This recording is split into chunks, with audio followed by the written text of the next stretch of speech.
Mas, enfim, gente, a gente está aqui a 10 minutos do início da palestra. Eu, como não quero cortar nem um minuto do Fernando, né? Por isso eu mandei um e-mail hoje pedindo que todos entrassem um pouco mais cedo, entrassem mais ou menos aí por volta de 10 ou 15 minutos antes, porque eu queria poder apresentar, né, tanto o Fernando como falar um pouco, se a Eunice quiser falar e o Zé Geraldo também quiserem falar, mas agradecer aí formalmente o Fernando Atic por ter aceito o convite para participar. O Fernando Atic é professor da Unifesp, ele tem um curso muito legal sobre patrimônio lá, para quem não sabe, né? Acho que é a única graduação que tem, não é, Fernando? É a única graduação que tem, e o Fernando ele tem uma atuação muito grande na área de estudos urbanos, né? Ele tem vários, aliás, eu peço depois que você faça propaganda do seu livro, ele tem vários artigos e livros já publicados, né? Estudos, em particular, ligados à questão americana, eu diria, porque as relações entre Brasil e Estados Unidos, né? Por isso, ele ter esse texto que vai ser muito interessante para a gente poder discutir, fazer essa discussão sobre uma certa identidade e uma busca, digamos assim, de questões comuns, né, para cidades latino-americanas nesse período, que vem desde antes, né, do período das independências propriamente das ex-colônias espanholas, né, que é uma discussão política e social que acontece um período anterior, digamos assim, nos congressos políticos, né, que ocorreram antes dos pan-americanos, né, e a gente poderia dizer que os pan-americanos o Fernando vai explicar melhor, mas já é uma aproximação maior com os Estados Unidos, no sentido do programa, né, do que seria a possibilidade de desenhar um desenvolvimento para cidades latino-americanas, não sem contradições, né, e sem contrapartes nesse processo, né, sem críticas, né, mas, obviamente, depois das independências, os Estados Unidos tentou ter bastante hegemonia sobre o que hoje a gente chama de América Latina. E o Fernando acho que vai explicar um pouco isso na hora que ele falar sobre exatamente os temas dos pan-americanos e como eles vão, de alguma forma, tentando fazer uma leitura das cidades daquele momento e trazer os principais problemas para cada versão, né?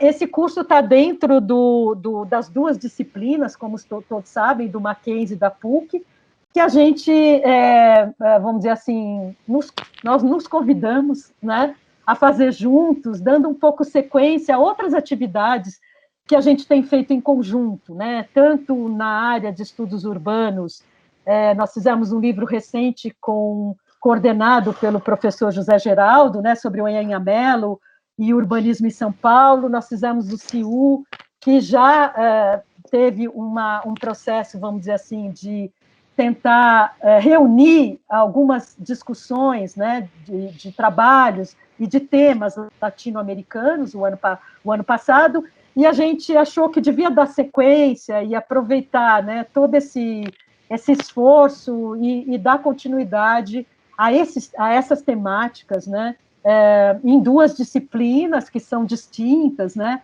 mas que a gente vai tentar reunir para trabalhar e aproveitar essas palestras comuns, né? Além disso, para os alunos que estão presentes e também para todos os convidados, obviamente, fora das palestras, que são públicas e que a gente está recebendo com muito prazer as pessoas que se inscreveram, os professores, os alunos que não são matriculados no curso são muito bem-vindos, né? Já dou as boas-vindas a todos. Nós vamos ter também uma interação entre os alunos do Mackenzie e da PUC, depois das palestras, fazendo seminários e trabalhos, que é o objetivo um pouco da gente também fazer esse intercâmbio entre alunos diferentes das nossas instituições. Eu paro aqui, eu deixo para a Eunice e para o Zé Geraldo, se quiserem falar alguma coisa para complementar isso, não sei. Boa tarde, né? Só queria agradecer a presença de todos, dizer que é uma grande alegria a gente poder dar esse curso mais ou menos compartilhado, né, com a PUC, ou seja, são duas disciplinas distintas, elas têm seu andamento próprio em cada programa, mas nós temos um núcleo em comum de aulas abertas, de debates e discussões com convidados internacionais que foram muito gentis em aceitar o nosso convite, né, Cristina? Sim. Pudemos organizar essa agenda que eu tenho certeza que vai enriquecer muito o processo de formação e de debate de todo mundo, de todos, nosso, como professores, de vocês alunos, dizer que é uma grande alegria eu estar junto com o José Geraldo à frente de uma disciplina de urbanismo na América Latina, moderno e contemporâneo, no programa, e de compartilhar com a PUC essa oportunidade. É muito mais dizer o quanto essa oportunidade é rica, né? Ela é profícua, e tenho certeza que vai agradar a todos e todas, do que outra coisa nesse primeiro momento. Obrigada. Bom, complementando aí a fala das nossas duas colegas, eu queria só destacar a importância da gente estar discutindo no âmbito da pós-graduação, fazendo um debate sobre o contexto nosso, que é o contexto latino-americano, sul-americano, que não é comum nas disciplinas de um curso de arquitetura, mesmo em pós-graduação, essa discussão que saia do centro, né? Porque a gente sempre está se reportando aos países centrais, Europa, Estados Unidos, às vezes Japão, agora China, mas a gente nunca discute nós com as nossas igualdades comuns de países de origem ibérica, né? Portugal, Espanha são as nossas verdadeiras raízes. E a gente tem problemas sociais, problemas de capitalismo dependente, e que perpassam toda a nossa história e que até hoje nos remetem a uma discussão que é muito específica da nossa realidade. Então, a gente discutir Brasil no contexto latino-americano e discutir os países latino-americanos nesse contexto ibérico também é fundamental para a gente criar vertentes novas de pesquisa, né, e sair um pouco dessa, parece que, uma condução forçada que nos obriga a nos expressar em língua inglesa, né, e nos reportarem sempre as fontes bibliográficas dos países centrais, quando, na verdade, os nossos reais problemas só vão ser resolvidos a partir do momento que a gente entender essa integração que existe entre nós e que a gente pouco explora, entre nós latino-americanos, tá? Então, eu dou todas as boas-vindas aí para a professora Cristina, que idealizou esse curso, junto com a professora Eunice, e agradeço hoje, na abertura, o professor Atik, que é um grande estudioso dessas questões latino-americanas. Tá? Muito obrigado. Obrigada. Bom, eu vou só falar um pouco mais do professor Atik, ler um pouquinho aqui o currículo dele para que vocês saibam, né? Rapidamente, é professor associado do Departamento de História da Universidade Federal de São Paulo. Ele ministra os cursos de graduação e pós-graduação na área de História, Espaço e Patrimônio Edificado. Mas ele é arquiteto e urbanista, mestre e doutor pela Universidade de São Paulo. Ele foi pesquisador com bolsa CAPES na Universidade da Pensilvânia e ele fez o pós-doutorado em História dele na Universidade de Nova York, exatamente sobre esse tema aí das relações entre a nossa América do Norte e o resto da América. Eu vou dizer assim, o resto da América, né?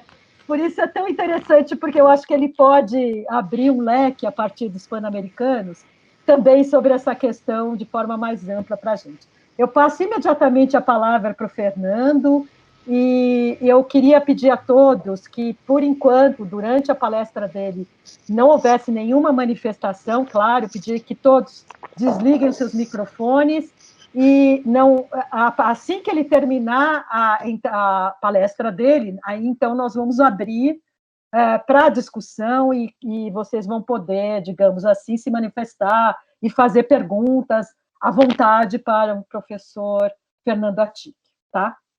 Fernando, está com você. Eu vou desligar meu vídeo aqui Obrigado, para não chamar atenção. Imagina. Olha, eu queria deixar registrado aqui a minha grande alegria de estar aqui hoje, porque é um evento conjunto em que eu tenho aí algumas circunstâncias interessantes biográficas. A primeira banca que eu fiz de pós-graduação, depois de recém-doutor, foi a convite do Zé Geraldo e do Rafael, aí no Mackenzie.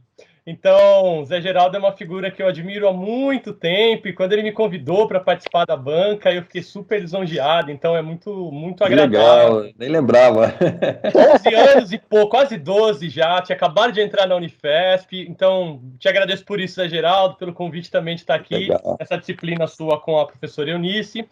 E a Cristina Schi, que é uma figura que para mim também é referencial. Cristina é de uma generosidade que é impossível de descrever, muito correta, muito ética, sempre muito certeira nos apontamentos, e uma generosidade enorme também, uma grande parceira de investigações e temáticas e problemáticas nesse nosso campo. Então, o convite dela, para mim, sempre é irrecusável. Se a Cristina me pedir, eu vou, porque eu sei que é sempre muito proveitoso para mim. E também encontrar a Ana Paula, que é uma querida companheira de trabalho e assuntos há mais de 20 anos, a gente se conheceu no mestrado lá em São Carlos e que tem feito um trabalho tão bonito na PUC também. Então, assim, eu me sinto muito à vontade entre vocês e também por saber de várias outras pessoas que estão aí conosco nos bastidores nos assistindo e vou explicar um pouquinho por onde eu vou tramitar hoje, né? O meu trânsito nessa palestra.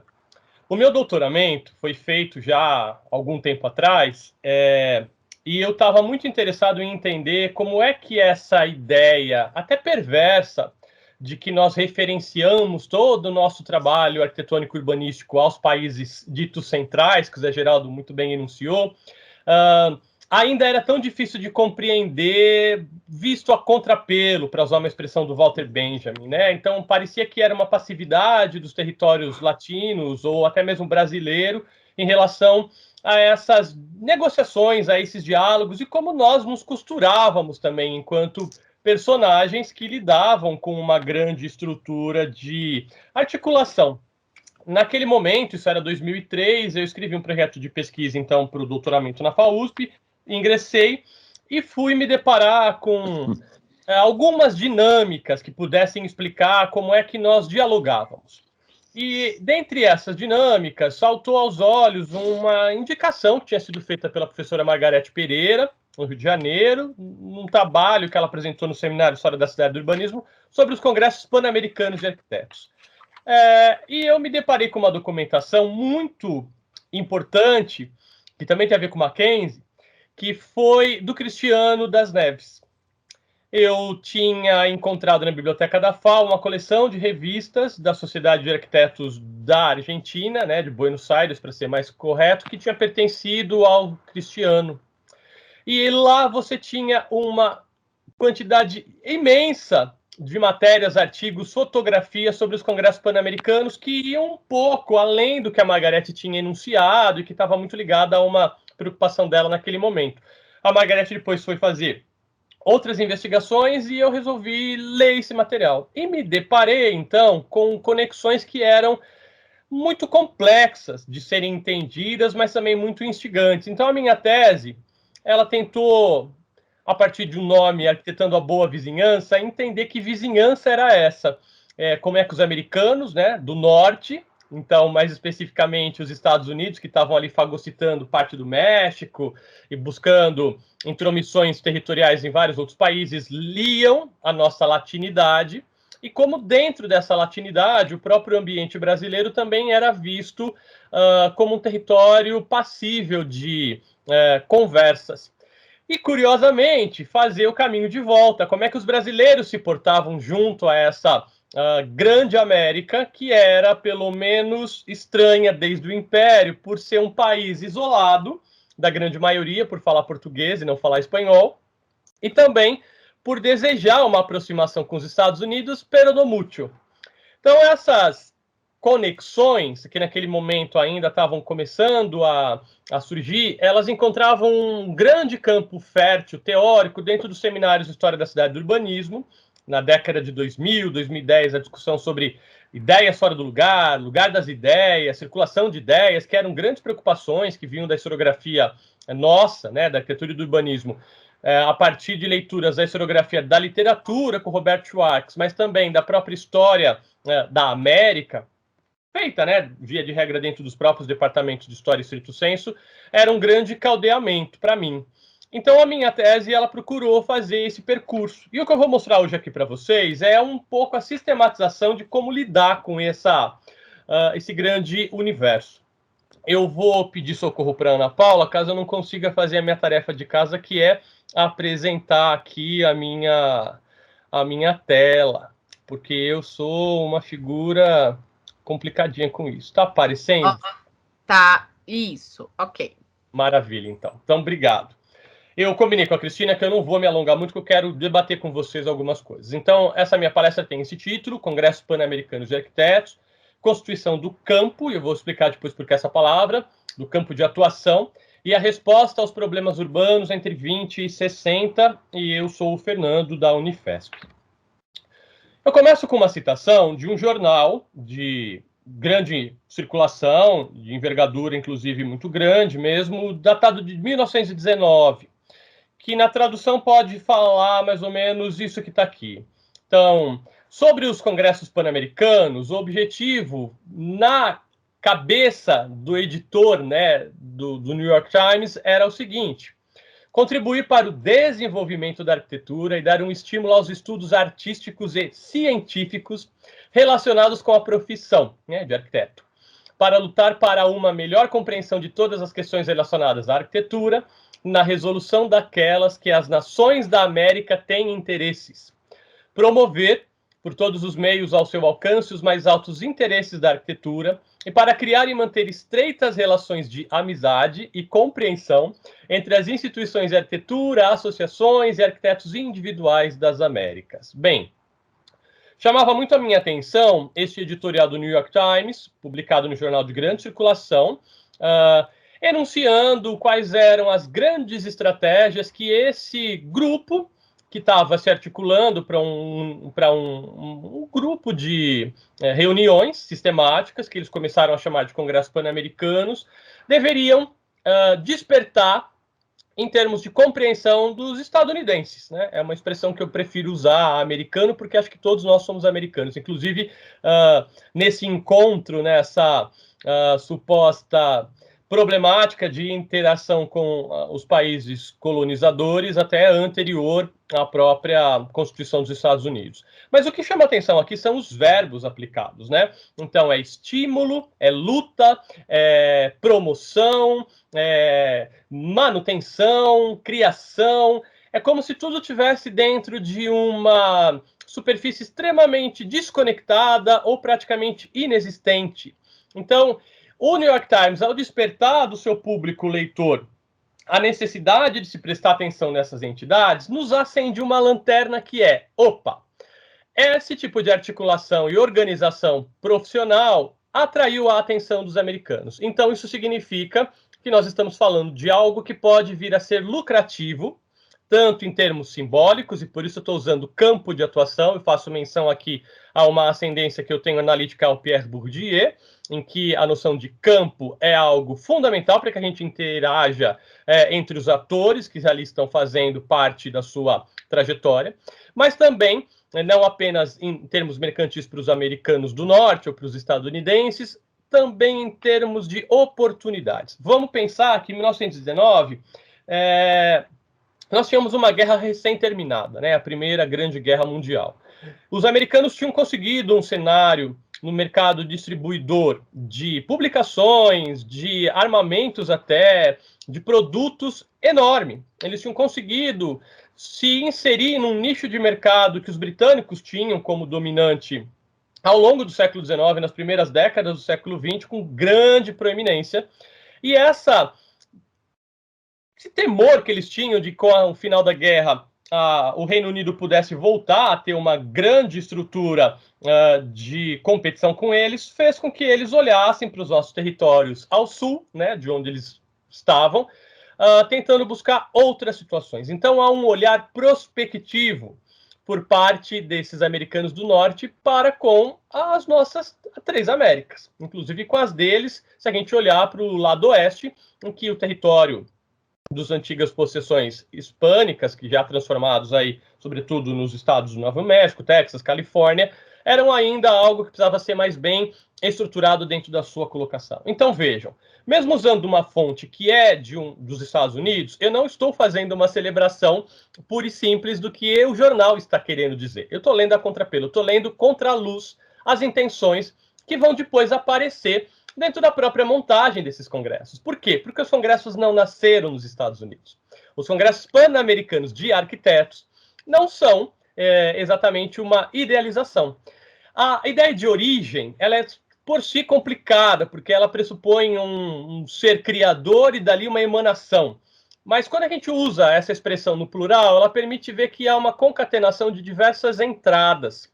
E uma dessas entradas é olhar para aquela em que as narrativas aparecem tão bem feitas e cristalizadas, desconfiando delas.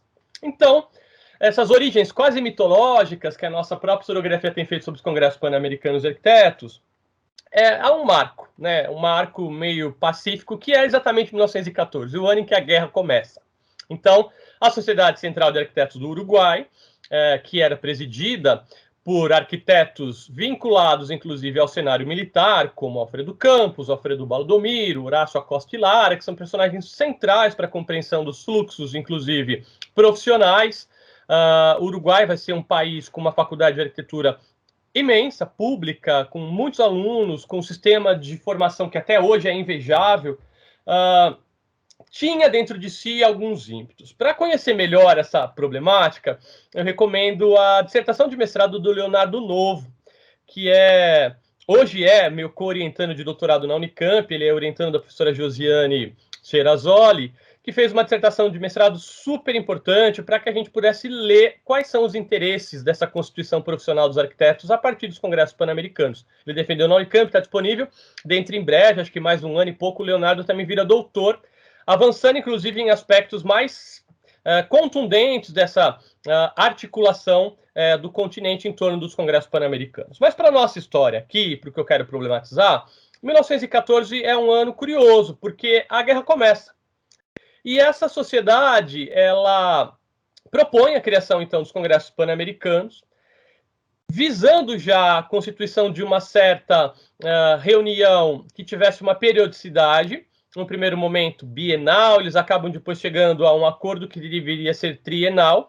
Em 16 eles tentam, no meio da guerra, fazer o primeiro evento, constituem um comitê permanente, que depois vai se transformar numa federação, que existe até hoje, é a entidade organizadora dos congressos pan-americanos, porque os pan-americanos arquitetos existem até hoje, com feição completamente diferente do que nesses primeiros anos, mas ainda existe, e ele era sediado em Montevidéu. Não há possibilidade de fazer, o conflito era muito extenso e os países foram se envolvendo em conflitos no Atlântico, tanto no Pacífico também, o que piorava, né, ao contrário de nós aqui hoje, que estamos reunidos em vários países da América Latina a partir de uma superfície digital, naquele momento os congressos eram congressos que demandavam a participação física, e para isso um deslocamento de diversas nações por navio até o país sede. Então, isso não foi possível. Ficou, então, convencionado que assim que o conflito cessasse, eles iriam fazer um primeiro evento. E esse evento ia ser no Uruguai, em Montevidéu. Em 1919, então, com a guerra já finda, este editorial do New York Times estava fazendo uma resposta às primeiras convocatórias que foram lançadas por esse comitê permanente, desde o Uruguai, para todas as nações do continente americano, do Canadá até a Argentina, passando por todas as ilhas caribenhas e tal, de maneira que você pudesse oficiar as sociedades de arquitetos que ali já estavam organizadas, ou as faculdades que tinham curso de arquitetura, mas também aos governos centrais. Então, vejam, a Constituição dos Congressos Pan-Americanos não é simplesmente um órgão vinculado a um debate temático, como os nossos congressos são hoje, né? Não é um debate sobre o rumo do urbanismo, a problemática do plano diretor. Eles eram eventos diplomáticos. A diplomacia está no âmago da criação disso. Então, os governos centrais, com seus presidentes, ministérios de relações internacionais, eram demandados a compreensão disso. E esses eventos duravam um mês, no mínimo. e teses eram apresentadas dentro desses eventos, de maneira que você tivesse a defesa de pontos de vista sobre o desenvolvimento dos temas que estavam sendo propostos. E, nesse caso, era uma certa vontade de reunir definições sobre o que é, nesse momento, ser arquiteto. E o que o arquiteto faz? E por que nós não temos profissões regulamentadas? Como devemos pressionar as nossas próprias universidades e nossas repúblicas para que nós tenhamos direito, na linguajar da época, a um exercício profissional que nos colocasse como arautos de uma modernidade que assimila dentro de si vários campos, inclusive do nascente urbanismo. Então, a nossa fala hoje vai transitar um pouco também como é que o vocabulário sobre o planejamento, sobre o urbanismo, sobre o desenvolvimento das técnicas de intervenção nas cidades vai se constituindo dentro disso. Então, eu vou abordar com vocês 10 edições, entre 1920 e 1960. Vocês vão notar que há um certo intervalo entre essas edições, entre 1930 e 1940. Essa década não recebe. A estrutura de funcionamento era trienal, então, a cada 3 anos se reuniam. Então, o primeiro congresso aconteceu em Montevidéu, no Uruguai, em 20, sucedido pelo de Santiago do Chile, em 23, de Buenos Aires, em 27, e do Rio de Janeiro, em 30. Então, notem a primazia dessa discussão no Cone Sul. Ela era uma discussão que oficiou a todas as Américas, mas que foi muito impactada pelas repúblicas do que nós chamamos hoje de Cone Sul, né, sul-americanas. A edição de 1933, ela ocorreria em Cuba, não aconteceu, ela acabou sendo deixada de lado, demorou para se rearticular, e ela volta para Montevidéu, que era a sede dessa confederação, dessa Federação Pan-Americana de Organização dos Eventos, e a partir dali, com intervalos que começam a ser também não tão periódicos como desejável, nós começamos a avançar para outras territorialidades, como Lima, já então tratando dos países andinos. Havana vai receber isso em 50, o que é bem curioso, porque há uma ascendência aí pré-revolução, então é legal olhar para esse tipo de temário que está sendo discutido ali, no momento que os Estados Unidos estavam com grande articulação dentro daquela territorialidade, com o México, com Caracas, depois volta para Buenos Aires e assim sucessivamente. O Brasil recebeu, além da edição de 1930, também agora recentemente uma em Maceió. Inclusive, a Josiane participou e as narrativas dela são completamente contrastantes com o que a gente pode ver a partir dessa nossa documentação. Então, quando a gente lê nos documentos brasileiros, da mesma maneira, reflexões sobre o que é o ideário desses congressos, a gente encontra um texto que, para mim, é fundamental, que é publicado na Revista Arquitetura no Brasil, em 1923. Nós estamos falando aqui da segunda edição, né? Em que expressões muito curiosas também são trazidas e que vão, de certa maneira, governar a nossa compreensão dessa relação diplomática, né, do prestígio que vai sendo criado em torno da profissão de arquiteto. Então, vou pedir licença e vou ler rapidamente isso para vocês. Reúne-se pela segunda vez em nosso continente o Congresso Pan-Americano de Arquitetos, cujo promissor início realizou-se há 3 anos na linda cidade de Montevidéu, capital do nosso vizinho amigo, o Uruguai, né? As expressões laudatórias e fraternas são super exploradas. O Brasil, como um dos grandes membros da grande família americana, congratula-se com os demais países amigos, de novo, pela realização desse congraçamento de obreiros do belo. Eis uma primeira definição sobre o que é ser arquiteto naquele momento para esses congressistas, no qual se reúnem debaixo do mesmo palio fraternal de paz e trabalho os principais arquitetos americanos, portadores de ideias e princípios cuja utilidade para o engrandecimento da arquitetura em nosso continente escusamo-nos de enaltecer. Para o governo de uma profissão, as resoluções dos congressos internacionais não eram o suficiente, então eles estão provando claramente que eles acompanhavam o que estava acontecendo, né? Os congressos da década de 10, sobretudo para o campo do urbanismo, são super importantes, tá aí o Zé Geraldo, que é expert nessa questão, mas eles continuam. Além das sábias lições adquiridas no convívio com o meio seleto de arquitetos da velha Europa, nesses magnos torneios de arte, algo de mais especializado e absolutamente restrito ao meio ambiente da América necessitavam os nossos arquitetos, porque há sempre uma mesma lei moral de harmonia que nos irmana e engrandece, baseada em um novo ideal altamente de solidariedade humana. Notem, está enunciado claramente pela arquitetura no Brasil que a ideia de um evento restrito a quem fosse atuante, ou melhor, nativo das Américas, era o objetivo disso.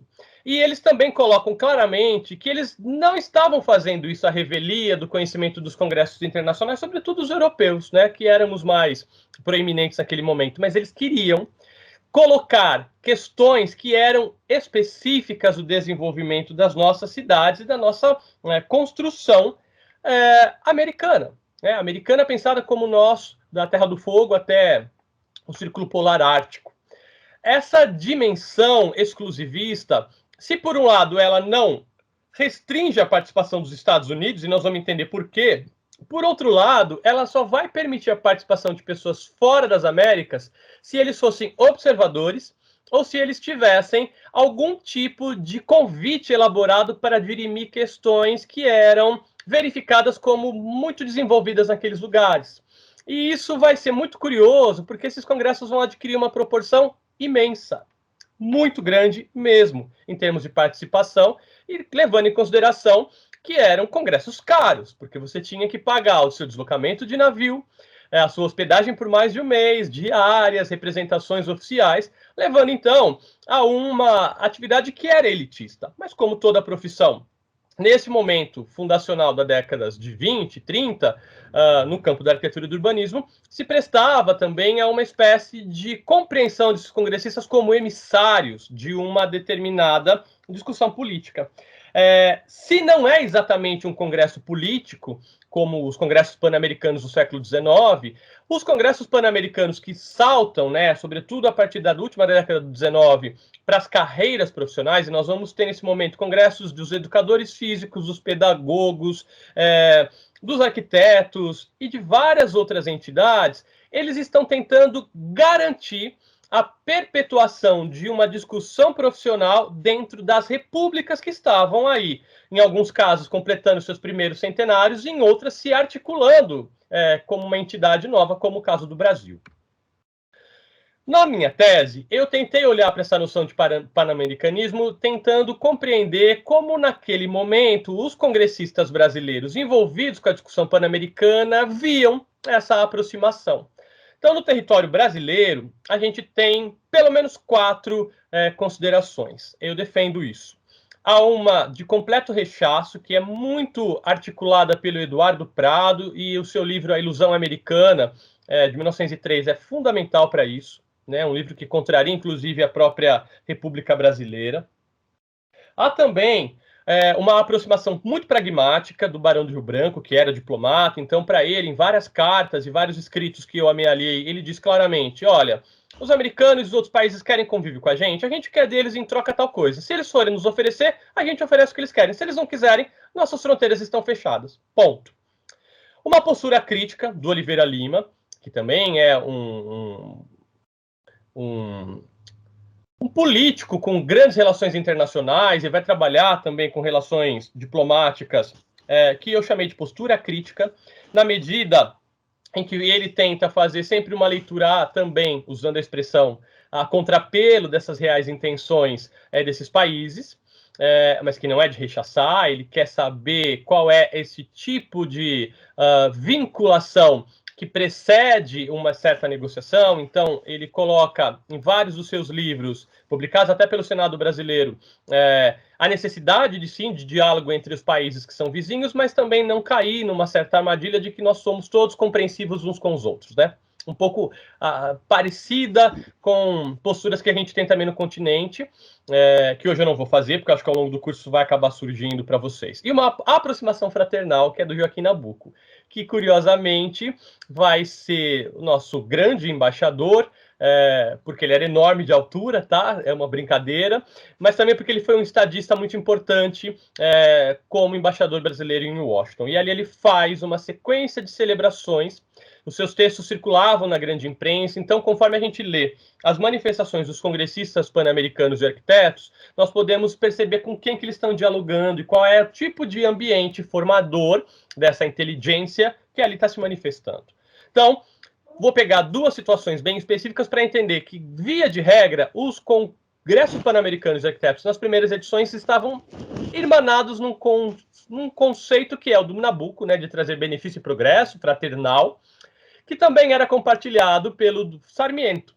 Então, somos transformados em parceiros e isso nos dá obrigações e uma capacidade de pensar, inclusive, num ethos, uma invenção identitária que é comum, compartilhada nas Américas. Bem, o Brasil foi um império durante o século XIX inteiro, fez uma independência que foi muito mais política do que, de fato, revolucionária, não falava espanhol, não tinha grandes relações com países vizinhos, invadiu, né, os territórios vizinhos do Sul, fez a Guerra do Paraguai, lançou aquele país numa situação extremamente complexa, fez negociações diplomáticas com a Bolívia, no caso do Acre também, já no começo da República. Então, assim, ele não era um personagem, apesar de grandalhão, muito bem quisto. Então, chamar de um país amigo de todos era uma construção identitária. Da mesma maneira que os outros países começam também a criar, dentro das suas próprias teias diplomáticas, relações que possibilitassem esse comércio. Então, quando a gente fala de arquitetura, a gente não está falando só de projeto, a gente está falando de construção, de circulação, de publicações técnicas, que são coisas que nos últimos anos eu, a partir da tese, passei a estudar. Então, existem olhares cruzados, né, que são desconfiados também, mas que se vendem na nossa bibliografia, muitas vezes desavisadamente, como parceiros. São parceiros até a página 2, até onde o momento permite, até o interesse ser comungado. Isso nos leva, então, a ter claramente a noção de olhar para os congressos com uma preocupação de alteridade, ou seja, da percepção do outro em relação àquele que fala. Isso também me leva a flertar, naquele primeiro momento da construção da tese, com o que nós chamamos de abordagem transnacional, que hoje já está num grau de amadurecimento brasileiro com relação ao termo muito importante, mas que é legal de nós falarmos aqui brevemente. A abordagem transnacional, ela parecia ser uma grande entidade salvadora da pátria. Eu e o Léo temos falado bastante sobre isso, porque ela, ao mesmo tempo que trata desses ambientes que não são nacionalistas, e que estão vendo aspectos comungantes, comunicantes entre si, ela nos leva a perceber quais são as temáticas que não podem ser tratadas por um único país, porque ela tem braços em outros, né? A minha tese abordou isso dentro da sua confecção, os meus trabalhos abordam isso também, mas hoje eu já sou um pouco mais crítico em pensar que mesmo o transnacional é uma artimanha, talvez conceitual, que é muito mais empregada pelos americanos do norte, pelos estadunidenses, na sua produção bibliográfica, do que, de fato, algo que permita a compreensão de vias comunicantes sem ascendência uma sobre a outra. Essa é uma discussão que a gente pode fazer depois. E aqui eu trago um relatório que foi apresentado por 2 participantes dos Estados Unidos, no Congresso exatamente de 1927, endereçado ao American Institute of Architects. Esse AIA, né, a Sociedade Americana dos Arquitetos, que é uma entidade mista entre CAL e IAB, é muito curioso, porque eles colocam assim, eles eram 2, falando, olha, a gente foi para o Congresso, foi super difícil entender o que eles falam, porque eles falam praticamente em espanhol e outras línguas, o inglês, apesar de ser tolerado porque é uma língua nativa das Américas, não é muito fácil, e a gente percebeu que se a gente quiser mesmo se infiltrar para fazer a venda das nossas revistas, catálogos, materiais de construção, a gente tem que fazer alguns caminhos. Esses caminhos são: 1, né, tá aqui. O código de ética sobre o qual a prática da arquitetura se dá na América do Sul é totalmente diferente do nosso. A gente está falando de Buenos Aires, tá? Em muitos casos, o arquiteto e o construtor são a mesma pessoa. 2. A ética dos concursos é igualmente diferente. Nós encontramos um aprofundado interesse por nossos métodos, porque eles já tinham estipulado isso desde o século XIX, lá nos Estados Unidos. 3. Nossos conceitos são absolutamente diferentes dos deles, o que torna impossível para um norte-americano tomar conhecimento apropriado dos problemas sul-americanos até que ele fixe residência ali. Não por uma semana ou um mês, mas tempo o suficiente para aprender a língua, e eu adoro essa expressão, apreender os ângulos mentais de abordagem deles. Então, a alteridade está claramente enunciada. E a estratégia de convívio está colocada aí. Então, eu tendo a defender que não há simplesmente uma intromissão deliberada e arrogante, militarista, como os Estados Unidos fazem até hoje. No caso do relacionamento com os arquitetos, os norte-americanos, né, sobretudo os da costa leste dos Estados Unidos, começam a olhar numa espécie de flerte. Eles vão se insinuando, vão pedindo, vão propondo colaborações, de maneira que essa comungação possa render frutos importantes. E aí, eles concluem dizendo isso aqui. Aqui, novamente, descortina-se o argumento sobre o intercâmbio de estudantes. Não resta dúvida de que há um rápido desobstruir mental acerca dos ideais norte-americanos de arquitetura, assim como em outras coisas, os quais têm proporcionado uma maior demanda e um efetivo incremento da população estadunidense morando na América do Sul. E eu estou falando isso porque, tendo trombado, né, com a documentação do Cristiano Stockler das Neves, eu fui estudá-lo. Então, a minha ida para a Universidade da Pensilvânia foi porque, além do Cristiano, eu descobri outros 108 brasileiros que ali passaram entre 1870 e 1945 pelos bancos escolares da Filadélfia. De arquitetos, nós temos uma seleção de aproximadamente 8 formandos, entre eles o Jorge Krug, e eu fui a documentação primária deles. E o Cristiano era um grande arauto, né, participante das relações diplomáticas no campo da arquitetura e foi presente em quase todas as edições. O Brasil não participou da segunda edição porque a documentação chegou no lugar errado, então as credenciais não foram viabilizadas. Mas o Cristiano era uma pessoa que defendia. Eu tenho várias cartas dele para os antigos diretores, até mesmo para o Dean da Universidade da Pensilvânia, que depois vira presidente do EIA, em que ele chega a pedir emprego lá.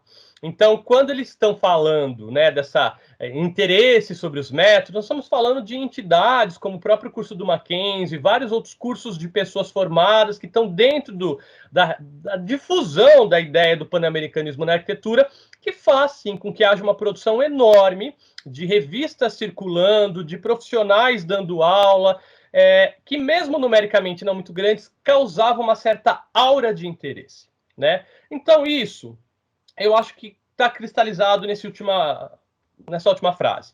Consideramos isto um resultado de grande interesse para nossos jovens. Os jovens têm que circular, eles têm que viajar, eles têm que aprender algo que nós, né, essa geração que está falando, não tivemos porque nós somos talhados dentro do nacionalismo das nossas repúblicas. Os congressos pan-americanos de arquitetos vão ser uma superfície em que essa circulação transnacional vai favorecer relações comerciais, educacionais e, sobretudo, diplomáticas, a um nível que talvez nos garanta uma sobrevida que a gente não conhecia. Então, indo muito rapidamente, eu fiz aqui algumas considerações.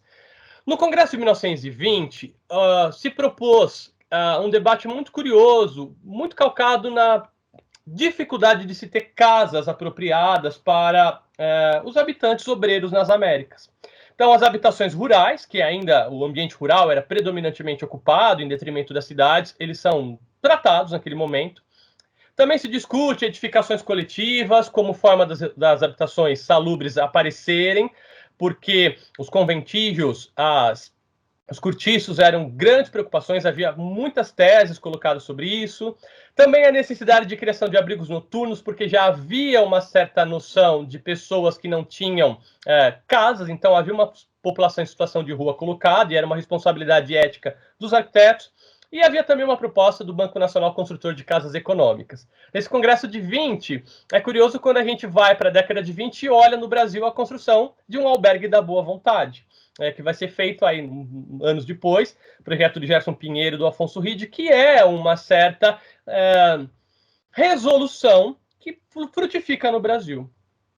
O segundo congresso, em 23, ele tem no seu temário enunciado isso, né, que competia primordialmente aos arquitetos do continente estudar em todos os seus aspectos e características locais o problema da habitação. Eles voltam nesse tema.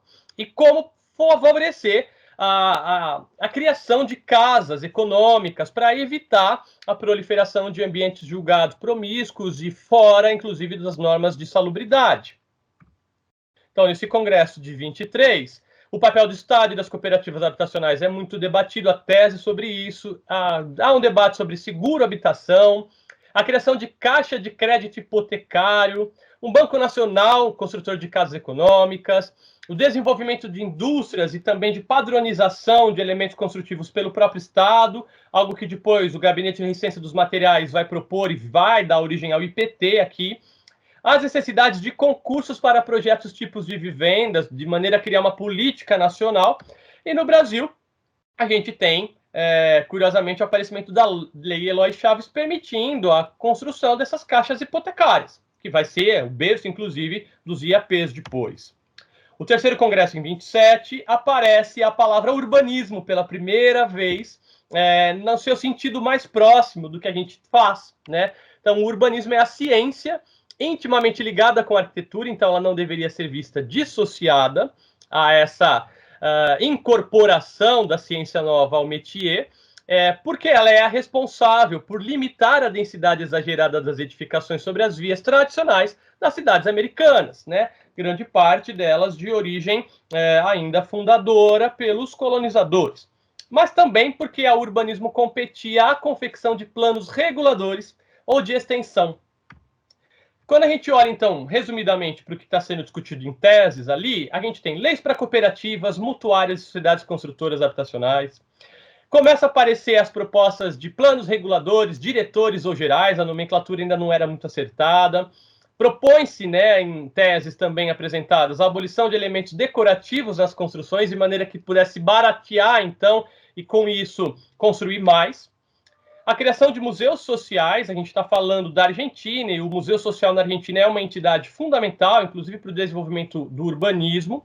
Eu sei que a Alicia Novick vem falar para vocês, e ela tem um texto lindo sobre isso lá. O incremento aos programas de habitações rurais, para evitar o êxodo rural e o inchaço das cidades. Então, aqui há uma discussão, inclusive, muito próxima a algumas teses que... Já li o livro, viu, Zé Geraldo? Eu adorei o livro do Anhaia que você organizou com a Eliana. Muito semelhante, inclusive, algumas teses ao que o próprio Anhaia está colocando, né, do crescimento regular das cidades. E no Brasil, a gente tem o aparecimento de muitas firmas de construção e também de construção para aluguel, sobretudo para classe baixa, de baixa renda. E a gente tem, curiosamente, a contratação do Agache, que depois das conferências seminais aí em 27 vai ser contratado, e apresenta em 30 o plano Agache, e também a constituição da comissão do Tietê, que dentro dela vai dar origem à constituição do plano de avenidas, que também é publicado em 30, né? E isso nos leva ao 4º Congresso, que é sediado no Brasil, mais especificamente no Rio de Janeiro, em que há uma proposta muito curiosa da criação de cadeiras ou cursos de urbanismo nas escolas superiores de arquitetura. E que também se pensasse o ensino especializado de arquitetura paisagista, era a expressão que eles aplicavam. Por quê? Porque o urbanismo, por sua importância, vai se constituir e deveria ser estimulado como tema obrigatório dos futuros congressos, porque já não dava mais para pensar a arquitetura dissociada da dimensão da paisagem e da própria organização dos territórios. Esse era um tema que estava enunciado no temário geral, e que depois vai receber essas teses, por exemplo, se a construção de arranha-céu ela era uma solução habitacional para o continente americano, se ela devia ser reproduzida ou não, se as áreas residenciais deveriam ser pensadas em consonância com princípios reguladores dos planos urbanos, que estavam começando a ser vistos em várias cidades. Há, inclusive, a insinuação do zoneamento, que é uma discussão que já estava apresentada na década de 20, muito forte colocada, de casas econômicas produzidas pelo Estado como solução de um problema urbano e também rural, mas não vista como beneficência, mas como um programa de assistência social e de melhoria, até mesmo dentro do sistema capitalista de produção, então estimular o trabalho para que pudesse se comprar essas casas, e esses programas, de novo, de diminuição do êxodo rural. No Brasil, então, a gente vai ter uma difusão maciça do ideário da casa própria, o livro da Marisa Carpintero trata muito bem disso. O Précio Ismael, com seu plano de avenidas, vai ser premiado na exposição paralela, que é a Exposição Pan-Americana de Arquitetos. Ele vai receber a grande medalha de ouro. E o Agache também é muito celebrado, ele é levado. Ele é levado por quê? Porque ele está trabalhando no Brasil, ele é um convidado de honra. Ele não pôde se inscrever, porque ele não era nativo das Américas, mas ele estava prestando serviço ao governo brasileiro, então ele foi convidado para a apresentação da sua dinâmica.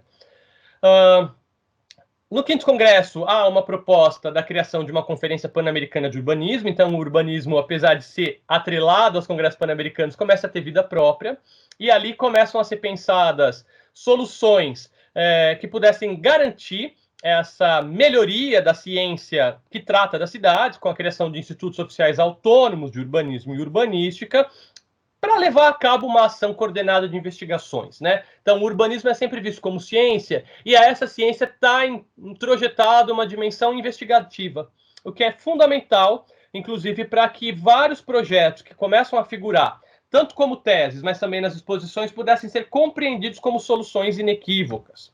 Então, em 40, a gente tem a proposta da criação em cada país de um Instituto Nacional de Vivienda, a formação de um Instituto Pan-Americano de Habitação ou Vivienda, que vai ser sediado em Buenos Aires, a formação, então, de um primeiro Congresso Pan-Americano de Vivenda Popular, que acontece em 41.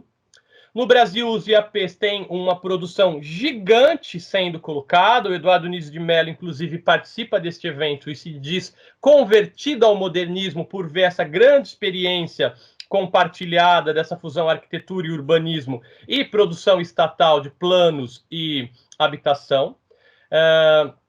E os planos urbanos de diversas capitais latinas são apresentados. E aí nós podemos perceber em vários deles, caso fosse possível, tivéssemos tempo, a existência de vários consultores internacionais. Grande parte deles de tradição anglo-saxã, mas a imensa maioria já provindo dos cursos da América do Norte, sobretudo da Pensilvânia, em que o Town Planning, o Urban Planning, estavam regulamentados como uma atividade específica.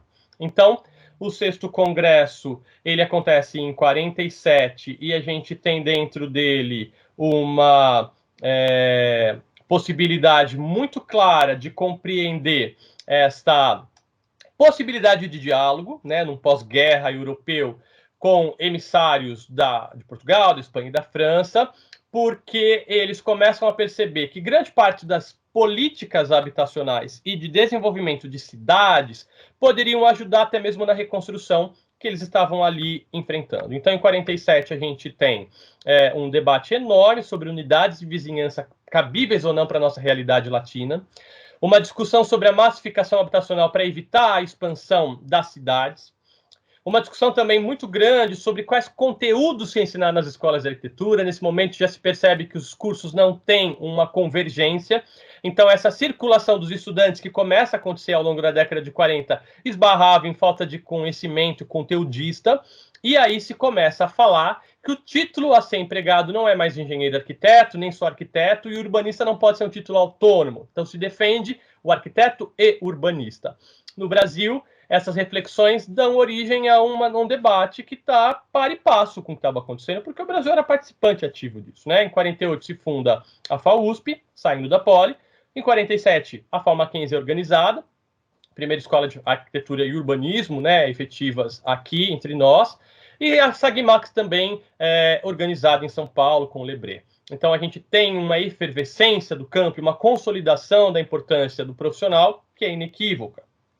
Em 50, com o 7º Congresso, a arquitetura e o urbanismo já são tratadas como uma disciplina só, embora elas possam ter percursos formativos mais amplificados para um lado ou para o outro, você não poderia mais ter um profissional que não fosse sabedor, né, dessa mesma dinâmica, e que não tivesse conteúdos compartilhados. Isso leva a uma percepção muito clara, vendo inclusive os projetos das exposições pan-americanas, de como a mudança de escala entre o território e a cidade, entre a cidade e a quadra e o edifício, estão grandemente dominadas e propostas, e há uma reflexão, inclusive teórica, muito bonita sobre isso. Então, ali aparecem teses como a tarefa primordial do arquiteto e urbanista não é fazer projetos, mas é planejar. O planejamento se torna uma palavra que é a palavra ação do profissional. A discussão sobre as relações entre planejamento e desenho do território são também muito amealhadas, então se fala de planejamento ambiental, planejamento paisagístico, planejamento hospitalar. Essa palavra toma todas as dimensões e ela, inclusive, flerta com a própria dimensão econômica, nesse momento, dentro do Congresso, ao se pensar planos mitigadores da grande situação que está acontecendo nesse pós-guerra e com o nascimento de inúmeras metrópoles, com a migração, né, que eles estavam já nas décadas anteriores tentando mitigar. Então, no Brasil, a gente nota uma penetração enorme dos surveys dos Estados Unidos, algo que já é defendido até pelo Luiz Augusto Maia Costa, existendo nos Estados Unidos e no Brasil com alguns profissionais, mas nesse momento a Fundação Rockefeller está agindo na América Latina como um todo. A IBEC, né, que é uma empresa para construção de moradias, entre outras coisas, tem uma atuação, inclusive, no estado de São Paulo. Isso foi objeto da minha orientanda, a Michele Dias, que hoje faz doutorado na Unicamp com a Josiane, também sobre a IBEC. E a gente tem um conjunto feito em São José dos Campos chamado Vista Verde, por ação direta do Rockefeller. A gente tem também a criação do CNPq, então a pesquisa ela começa a amealhar a própria ação do planejamento dentro do seu escopo. A SBPC também é criada, então o planejamento também faz parte do próprio vocabulário dessas entidades e sociedades científicas, e as pesquisas tecnológicas têm um boom com o Nacional Desenvolvimentismo, inclusive com instalação de várias empresas aqui, né? Indo para o fim, o 8º Congresso volta a discutir a habitação social, e aí o Instituto Interamericano de Planejamento incorpora a necessidade de pensar isso conjuntamente. Como estamos no México, o México se propõe a ser a primeira sede desse instituto. A gente tem, então, essa criação, mas também há uma discussão imensa sobre possibilidades tecnológicas novas para ampliar a produção habitacional. Inclusive, a gente está começando a falar nesse momento da criação do plástico como um elemento, né, dos polímeros que pudessem vir a baratear a construção. Então, você tem aí uma exploração que vai redundar na crise do petróleo, muito fomentada dentro dos próprios congressos. Há uma discussão enorme sobre cidades novas, de abertura de rodovias hidrelétricas. Isso tudo é mostrado nos congressos pan-americanos. A produção da CESP vai ser grandemente explorada nesse aspecto. E a gente tem empresas particulares, dos egressos dessas escolas de arquitetura e urbanismo, fazendo prestação de serviço e construção de planos reguladores, diretores para várias cidades. No congresso, o meio deveria ser algo que voltaria a ocupar preocupação dos arquitetos, mas ao contrário daquela ideia do meio formador que está articulado ao nascimento do próprio urbanismo no século XIX, a gente tem aqui uma discussão física, humana, econômica, político-administrativa, que leva, inclusive, a um diálogo interprofissional com sociólogos, com geógrafos, constituindo equipes multidisciplinares de planejamento. Só que o próprio Congresso diz que o profissional que catalisa todas essas preocupações é o arquiteto urbanista, então ele é, por natureza, o chefe das equipes. E há a Carta de Caracas, que é um documento importante, Virginia Pontual tem escrito sobre ela, Sarah Feldman também, que vale a pena ser discutida. A gente tem a inauguração de Pedregulho, grandes unidades habitacionais, o JK lançando, né, a ideia de cumprir a Constituição e fazer Brasília, a primeira tradução da Carta de Caracas, que vai ser um documento importantíssimo para a regulação das ações do planejamento, e várias cidades novas em fronteiras agrícolas, tanto no Mato Grosso, depois no Mato Grosso do Sul, no Centro-Oeste como todo, e na Amazônia. Por fim, no 10º Congresso, para nós hoje o último, de 1960, o problema da habitação se coloca claramente como um problema que não teve solução. Nós passamos praticamente 40 anos tocando nisso constantemente, mas ele precisa ser visto nessa perspectiva como algo que permita ter segurança social, né? Porque o planejamento não pode pensar em avançar nem na produção de bens e víveres para alimentar uma população se a gente não tem segurança econômica, e essa população não tem segurança econômica porque também não consegue ter acesso à moradia, saneamento, e é uma sequência de discussões que ali vão ser muito compartilhadas entre os países, curiosamente, né? Então, eles elencam a necessidade dos arquitetos terem contato com as ciências irmãs do planejamento, como eles chamam no Congresso, a demografia, a economia, a ciência política. Há grande discussão de que o prefeito e os governadores e presidentes das nações, cidades e estados deveriam ser arquitetos, que acontece já lá em 1920. Em 60, toma uma predominância, de novo, muito grande. Eles consideram que o discurso tecnicista ele melhoraria a possibilidade de gestão das cidades. A gente vê isso acontecendo no Brasil nas décadas de 30, 40, 50, e aqui aparece de novo como uma proposta.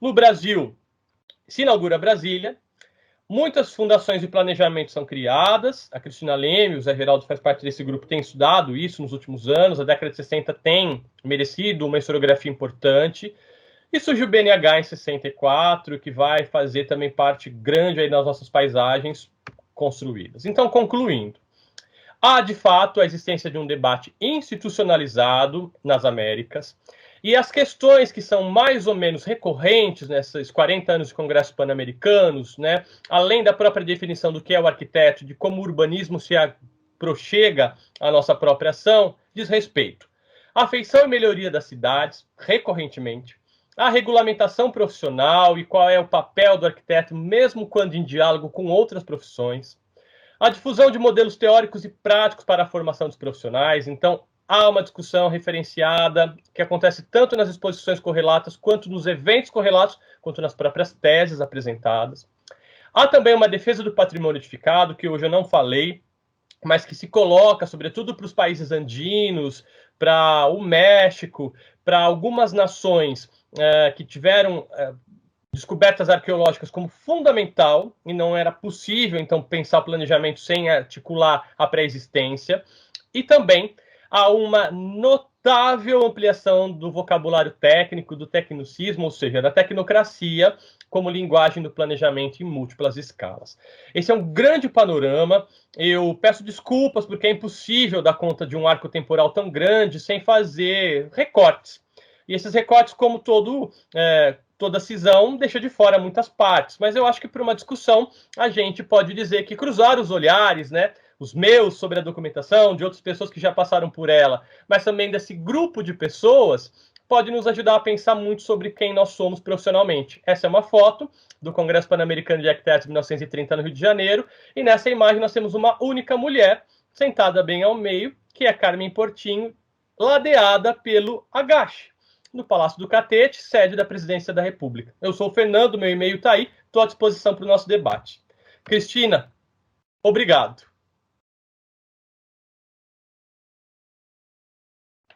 Bom, eu que agradeço, Fernando, pela sua apresentação, e também porque eu acho que a gente vai poder ter um tempo aqui para fazer discussão, para as perguntas, né, dos participantes.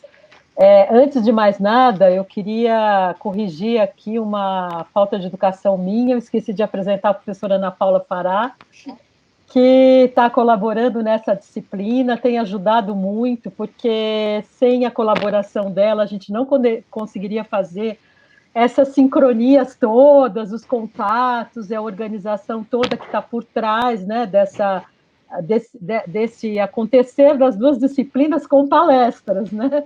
Porque, obviamente, nós, professores, estamos dessas duas disciplinas, né, estamos envolvidos nos horários das disciplinas, e a Ana, ela se ofereceu para fazer esse suporte, até porque ela teve uma presença muito importante, né, quando a gente fez os CIOs, ela foi uma figura importantíssima no processo de organização aí, com os alunos que estão por trás também, que eu queria agradecer, os alunos do grupo de pesquisa, né, meu e da Ana. A Ana faz parte do meu grupo de pesquisa, que são os alunos que estão ajudando e estão recebendo as inscrições, estão fazendo toda essa parte, vamos dizer assim, de bastidores, e que é muito importante, porque sem esses alunos a gente não consegue construir nada, né, simplesmente porque com todas as tarefas que a gente tem, horários e outras coisas mais, e pouco domínio, às vezes até dos problemas, né, desses programas todos, e eles são muito mais ágeis, sempre muito dispostos. Eu queria fazer esse agradecimento também.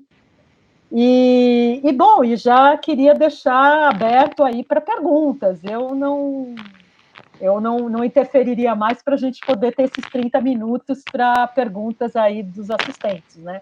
Já temos aí o Zé Geraldo querendo falar alguma coisa. Zé, pode colocar. Fernando, eu fiquei muito assim impressionado com essas pautas finais que saíram de cada congresso dos arquitetos pan-americanos. E uma coisa que eu percebi, porque eu estudei muito o urbanismo em São Paulo ao longo do século XX, e eu percebi que existia uma conexão muito grande entre tudo o que acontecia aqui em cada década e o que saía de pauta final nos congressos. Então, a minha dúvida é o seguinte: será que o que se fazia aqui era decorrente de uma discussão que vinha dos congressos? Ou será que existiam fatores externos, internacionais, que faziam com que esses procedimentos fossem acontecendo aqui no Brasil? Né? Por exemplo, a questão do urbanismo, né? dos anos 30, a criação das escolas, a criação das sociedades de classe, as universidades. Como é que era essa... Porque eu não consigo, assim, crer que, a partir dos congressos pan-americanos, imediatamente essas coisas aconteceram aqui. Eu acho que foi até o contrário, as coisas estavam acontecendo aqui que eu falo em São Paulo, né, porque é diferente da Bahia ou do Rio de Janeiro. Mas aqui em São Paulo existia uma conexão muito grande entre essas duas linhas de atuação. Será que vinha realmente do Congresso essa fonte de referência do que era feito aqui, ou era o contrário, né? Os países já estavam fazendo isso e sintetizavam nas conclusões dos congressos? Ótima questão, Zé Geraldo. Eu acho ela ótima mesmo. Olha, para a gente entender a montagem desses temários, é importante ler uma documentação que está antes da existência dos temários serem divulgados, que são as correspondências, né? Então, sim, muitos dos nossos profissionais trocavam cartas com os próximos colegas que iriam organizar. Então, há uma possibilidade muito bonita, que precisaria de um trabalho conjunto, até de olhar para as cartas das entidades, em que, por exemplo, você vê colegas dizendo: olha, aqui a gente está pensando tal coisa, está acontecendo tal estrutura, eu acho que esse tema seria interessante a ser pensado. Eles mandavam correspondência para essas entidades que já estavam anunciadas que seriam os próximos organizadores, de maneira que eles pudessem receber teses. Então, para participar do congresso, você não podia ir só como ouvinte, você tinha que apresentar um trabalho escrito. Certo. Esses temários, eles eram listados a partir, então, das demandas que se constituíam nesse triênio que antecipava a realização do próprio evento. Quando a chamada de trabalho era feita, eles já colocavam lá por volta de 10 temas, dizendo: nós vamos discutir, conforme foi colocado pelo comitê organizador, pela Federação Pan-Americana de Arquitetos, tais questões. E aí você, para participar, você se inscrevia com uma tese, um capítulo, um texto. E você tinha que participar. A AMPU, né, a Associação dos Historiadores, faz um pouco isso ainda, daquela sessão em que você se inscreveu. E ali você passava semanas debatendo teses de todo mundo. Quer ver um exemplo para deixar claro isso? O Flávio de Carvalho, com aquela tese A Cidade do Homem Nu, ela tem essa proporção, para a gente até um pouco jocosa, mas que foi fundamental, porque ele se inscreveu enquanto engenheiro para participar do Congresso do Rio na temática em que aquela tese era aceita. E quando ele leu aquela tese, o José Mariano Filho, que estava na mesma sessão, e aí eu estou falando isso porque a gente está falando das revistas da Argentina, que tinha um taquígrafo dentro das sessões. Então é tudo transcrito. Você tem uma guerra entre os dois. Eles passaram a tarde de uma sessão debatendo um com o outro e um rechaçando a postura do outro. E aí, quando as teses mais aceitas são reunidas, tem um relator, parece CPI, e eles fazem, então, um amealhado de quais são as considerações que foram aceitas pelo colegiado. Aí, na Assembleia Final do Congresso, eles leem como é que as diversas teses apresentadas constituíram uma diretriz para cada um daqueles temários. Então, é muito legal, porque grande parte do que a gente vê acontecer em São Paulo não é repercussão do Congresso, mas foi demanda nossa para que aparecesse no Congresso. E muitas coisas que aparecem no Congresso vieram de demandas da Argentina, por exemplo. E que a gente fala: nossa, a gente pode trocar mais figurinhas sobre isso. É muito curioso, e isso tem sido muito legal de fazer, depois olhar as revistas que saem, né, no continente pós-Congresso, porque tem gente que publica a sua tese e não aceita na discussão do Congresso como um artigo. E faz menção: trabalho apresentado no Congresso Pan-Americano de Arquitetos. Aquilo ali, na verdade, quando você olha para as atas mais extensas, ele não foi bem aceito, mas o cara era teimoso e queria pôr em debate a sua própria tese. Então é muito legal, porque hoje os nossos congressos, eles perderam muito dessa possibilidade. A gente vai apresentar uma seleção de uma investigação, recortada em 15 minutos, pede desculpa porque atropelou o tempo e acabou. Bem explicado.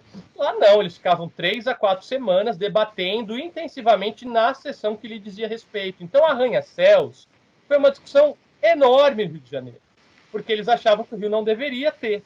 E aí os americanos foram chamados, convidados especiais, para mostrar por que é que eles constroem arranha-céus, o cálculo, o preço. O Alexandre Albuquerque já era falecido, mas a tese dele é recuperada, inclusive da insolação. É uma dinâmica de constituição de repertório profissional que a gente, depois de 60, perdeu. A gente perdeu. Sim, sim. Então, a tua colocação ela é fundamental. Precisa entender a radiografia da operação. Exatamente. Muito bom isso. Fernando, eu vou então, os paulistas e os portenhos é que davam as cartas. E os uruguaios coordenavam tudo. Eu vou aproveitar a fala do Zé Geraldo e vou emendar uma outra coisa, que pelas minhas leituras, claro que eu não fiz nenhuma tese a respeito, mas como eu dou essa disciplina, eu leio há mais de 10 anos, né, literatura a respeito, eu sei que os congressos nacionais, nesse mesmo período, eles eram uma espécie de contraponto aos pan-americanos, né? Se os pan-americanos tinham um pouco essa postura mais universalista, até conversavam com os congressos europeus, os congressos locais eles eram um pouco mais conservadores, inclusive nas discussões, né, sobre o que deveria ser a cidade, o que deveria ser a habitação. Eles ainda reportavam muito as questões da família, da moral e uma série de coisas. Eu cito, inclusive, o Dort, né, que é o grande propagador, digamos, de algumas dessas discussões, ou seja, passava um pouco por esse outro lado, porque eu estou falando isso porque você falou do Zé Mariano Filho, né? E eu achei engraçado, porque eu acho que ele representa um pouco essa parte mais conservadora. Então, eu não sei se você passou um pouco por esses congressos nacionais, os que eu consegui ver, eles tinham um teor completamente contrário aos pan-americanos, né? Inclusive não defendendo tanto essa unidade, vamos dizer assim, né? Eram muito mais bairristas, né? Com certa competição dentro dos próprios países. Então, eu queria um pouco que você falasse sobre isso. O que você viu, se você chegou a transitar, né? Eu fui atrás de alguns para poder fazer esse contraponto do que aparecia no Brasil, né? Ou do que o Brasil tinha demandado. Não conheço profundamente, a gente tem visto algumas coisas mais recentes. O Zé Geraldo teve nesses dois últimos congressos, que a gente teve da Inamparc e da Ampur. Na Ampur eu estive, na Inamparc eu não consegui, que o Joel Woltz está organizando sobre o mundo dos congressos de urbanismo, né? Então, tem até um trabalho que eu escrevi com a Josiane e com o Leonardo sobre o Congresso de 41, e aparece uma dimensão muito curiosa. Os congressos nacionais, eles tendem a ter dois comportamentos nessa década de 30 e 40, que eu conheço um pouquinho mais. Ou eles são temáticos, no sentido de pegar um problema urbano e tentar ouvir as diversas profissões, como, por exemplo, o Congresso de Habitação em São Paulo, e aí eles querem resoluções meio teóricas para pôr a resolução pronta, né? Então eles chamam assistentes sociais, chamam pessoas estrangeiras, ou médicos, sobretudo, que continuam dando a grande carteirada. Os médicos quase não participam dos Congressos Pan-Americanos de Arquitetos, com exceção do Zé Mariano, que era patrono, né? Ele era considerado a entidade lá que podia falar sobre tudo. Mas eles são um pouco também, num outro aspecto, quase como a ciência tratando de um problema urbano. Então tem uma fotografia desse Congresso de 41, das pessoas excursionando pelo Morro da Mangueira para ver de perto o que é uma favela. É quase um trabalho antropológico, né? Eles não vão propor solução nenhuma, mas eles querem mostrar que eles estão preocupados com as mazelas que nos rodeiam. Só que há muitos congressos. Tem congresso de tudo que a gente imaginar, e eles têm uma dimensão que em alguns casos é importante, porque são publicados as atas, né, os anais, e em outros não tem nada, a não ser reportagens em jornais. E aí eu acho, Cristina, que essa reportagem dos jornais é onde é o que pauta os congressos nacionais. A imprensa tem um papel muito importante para convencer dos melhoramentos, das melhorias urbanas, ou para desmerecer qualquer tipo de ação que se quisesse fazer também nas cidades. Então, isso me parece que a gente tem que olhar com cuidado para a repercussão. Então, se a recepção é essa possibilidade de ler as cartas, a construção dos temários, a recepção, ela nos leva também a pensar na divulgação, que muitas vezes é de fator ideológico. Olhar para os jornais, os diários associados, o Assis pautava todo mundo. Então, tem uma dimensão de convencimento que é de arrasar, inclusive, a reputação de pessoas. Então, sim, me parece que os congressos nacionais eles têm uma dificuldade muito forte, mesmo porque não é comum no Brasil ter congresso preparatório para participar nos internacionais. Isso não acontecia tanto. Em outros países isso era possível.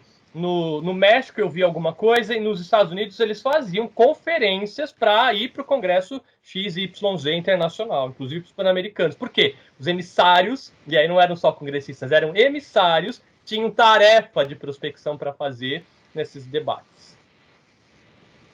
Bom, não sei, a Eunice queria falar, depois tem mais um outro participante que está com a mão levantada, eu não sei quem é, mas França, quem é?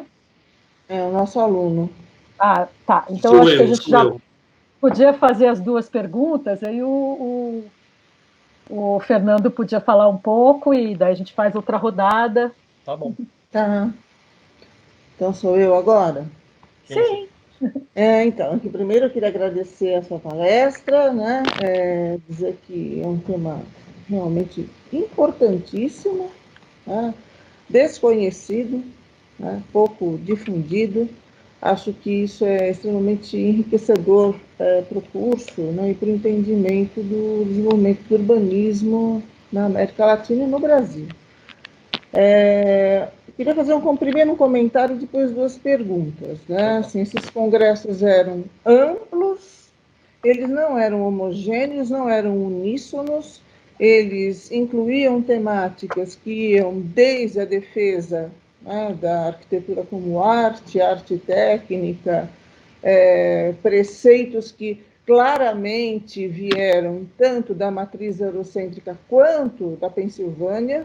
É nítida essa circulação de ideias, tanto dos Estados Unidos, via a Universidade de Pensilvânia, onde esteve o Cristiano, por exemplo, mais as matrizes Beaux-Arts europeias, ou seja, os congressos não se furtavam, né, a debater e a incluir, justamente à guisa de diálogos, né, todas essas influências e todas essas matrizes, né, embora se buscasse uma questão pan-americana, por diversas razões, no bojo da circulação de ideias estavam incluídos todos esses elementos. Eu acho isso interessante a gente chamar a atenção, ou seja, esses congressos eles eram amplos, não buscavam efetivamente talvez similaridades ou apenas pontos em comum, mas uma pauta em comum a partir do debate dos seus próprios conflitos. Isso eu acho legal a gente chamar a atenção, tá?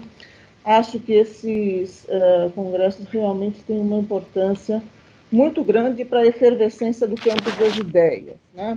E seguindo um pouco na esteira do que o Zé Geraldo perguntou, né, a gente fica pensando sempre nessa dinâmica, nessa relação entre a produção e a efervescência do campo das ideias e a materialização nas cidades de ações e de intervenções que venham ou não, que sejam ou não fruto desses debates, que acho que isso é uma questão central, né?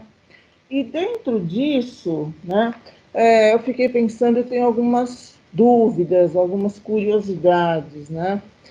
Como é que se dava, Fernando, não sei se você já deve ter pesquisado isso, óbvio, ou talvez pensado, a difusão dos resultados desses congressos para realmente os governos, as instituições, as escolas, porque eu fiquei pensando numa clivagem enorme, num descolamento imenso que existe entre esses debates e os currículos das escolas, dos cursos de arquitetura, até das faculdades de arquitetura. Então, por exemplo, existe um debate muito profícuo, né, sobre urbanismo, sobre a importância do urbano, do urbanismo, da relação da arquitetura com o urbanismo, enquanto que, por exemplo, no currículo do Mackenzie, que eu conheço bem porque pesquiso, né, bastante esse assunto, O urbanismo aparece lá como traçado de cidades. Ele contrata o Milton Guiraldini, né, e fica desse jeito um tempão. Quer dizer, a ideia do urbanismo